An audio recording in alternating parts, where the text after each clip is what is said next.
കാര്യം കൂടി Shri P V Anwar, താങ്കൾ ഈ നടത്തുന്ന പോരാട്ടം ഒരു ജനാധിപത്യ വിപ്ലവമാണെന്നും ആ വിപ്ലവം തുടങ്ങിയിട്ടേ ഉള്ളൂ എന്നുമാണ് താങ്കൾ പറയുന്നത്. പക്ഷേ അതിൻ്റെ ലക്ഷ്യമെന്ന് പറയുന്നത് ഈ ADGP അജിത് കുമാർ ആണ് എന്നതാണ് ചിലരെങ്കിലും ധരിച്ചിരുന്നത്. പക്ഷേ ഇത് പൊളിറ്റിക്കൽ സെക്രട്ടറിയിലേക്ക് വരുമ്പോഴുള്ള സ്വാഭാവികമായുള്ള ഒരേ ഒരു സംശയം ആ താല്പര്യം എന്തായിരിക്കും എന്നതറിയാനാണ്.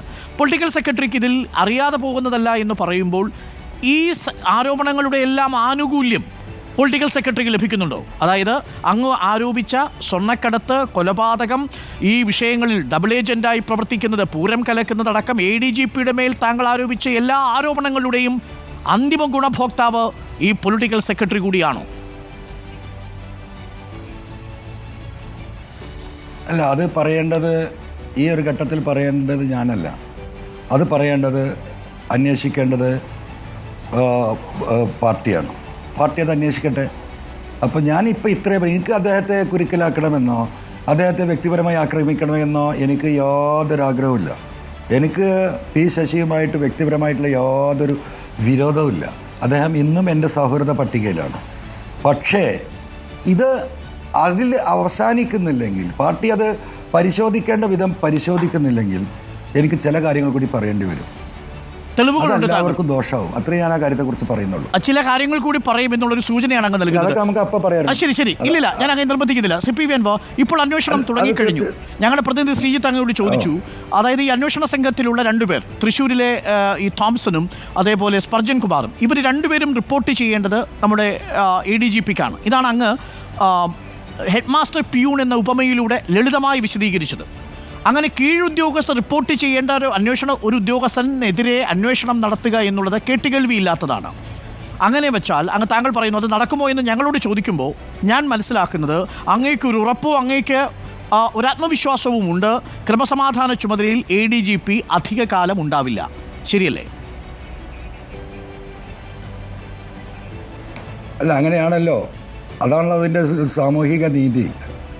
ആ സാമൂഹിക നീതിക്കപ്പുറം ഈ പാർട്ടിക്ക് നിൽക്കാൻ കഴിയുമോ ഡോക്ടർ അരുൺ? ഇതൊരു അന്തസ്സുള്ള പാർട്ടിയല്ലേ? അന്തസ്സും ആഭിജാത്യവുമുള്ള പാർട്ടിയാണ്. എല്ലാ തോൽവിയിൽ നിന്നും എല്ലാ ആരോപണങ്ങളിൽ നിന്നും ഉയർത്തെഴുന്നേറ്റ ഒരു ഫീനിക്സ് പക്ഷിയെ പോലെ പറന്നു വന്ന് ഈ നാട്ടിലെ സാധാരണ ജനങ്ങളുടെ മുന്നിൽ ഒരു ആശ്വാസം, ജനങ്ങളുടെ ഒരു ആശ്വാസ കേന്ദ്രമല്ലേ ഈ പാർട്ടി. ആ പാർട്ടിക്ക് അങ്ങനെ ഒരു തീരുമാനം എടുക്കാൻ കഴിയും അരുൺ? എനിക്ക് തോന്നുന്നില്ല പ്രിയപ്പെട്ട അരുൺ. പാർട്ടി അതിൽ ഇടപെടാതിരിക്കാൻ കഴിയും അരുൺ? ഈ പറയുന്ന ഹെഡ്മാസ്റ്ററുടെ ചെയ്തികളെക്കുറിച്ച് സഹാധ്യാപകനെയും പ്യൂണിനെയും അന്വേഷിക്കാൻ ഏൽപ്പിക്കുന്ന ഒരു നിലപാടുണ്ടാവില്ല. ഞാൻ മനസ്സിലാക്കുന്നത് അതിൻ്റെ ഒരു പ്രൊസീജിയർ ഉണ്ടാവും. ആക്ഷൻ വാക്കിപ്പോൾ കിട്ടുന്നില്ല. അപ്പോൾ ആ പ്രൊസീജിയർ കംപ്ലീറ്റ് ആകുന്ന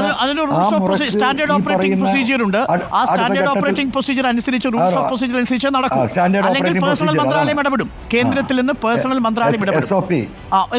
ഒരു കാര്യം കൂടി പി വി അൻവർ ഇന്നലെ കേട്ടതാണ്, ഉറപ്പില്ലാത്തൊരു കാര്യമാണ്, എങ്കിലും ഞാൻ അങ്ങയോട് ചോദിക്കാം, അങ്ങ് അത് കേട്ടോ എന്നറിയാനാണ്. ഇന്നലെ കേന്ദ്രത്തിൽ നിന്നും പേഴ്സണൽ മന്ത്രാലയത്തിൽ നിന്നും സംസ്ഥാനത്തെ DGPക്ക് ഒരു ഫോൺ കോൾ വന്നുവെന്നും ADGP ഏതെങ്കിലും തരത്തിൽ മാറ്റി നിർത്തിയാൽ അതിന് തക്കതായ വിശദീകരണം നൽകേണ്ടി വരുമെന്നും ഒരു ബാഹ്യ ഇടപെടൽ ഉണ്ടായതായി ഞങ്ങൾ കേൾക്കുന്നു. പക്ഷേ ഞങ്ങൾ സ്ഥിരീകരിക്കാത്തതുകൊണ്ട് അത് റിപ്പോർട്ട് ചെയ്യാഞ്ഞതാണ്. അങ്ങനെ എന്തെങ്കിലും ബാഹ്യ ഇടപെടലുകൾ ഉള്ളതായി താങ്കൾ സംശയിക്കുന്നുണ്ടോ? ADGP ക്രമസമാധാന ചുമതലയിൽ നിന്ന് മാറ്റാത്തതിന് ഇങ്ങനൊരു ആരോപണം കേൾക്കുന്നുണ്ട്. ഇത് വാസ്തവമാണോ എന്ന് എനിക്കറിയില്ല. അത് എനിക്കറിയില്ല അരുൺ. അങ്ങനെ ഒരു വാർത്ത ഞാൻ കേൾക്കുന്നുണ്ട്. എൻ്റെ വാസ്തവത്തെക്കുറിച്ച് അറിയില്ല.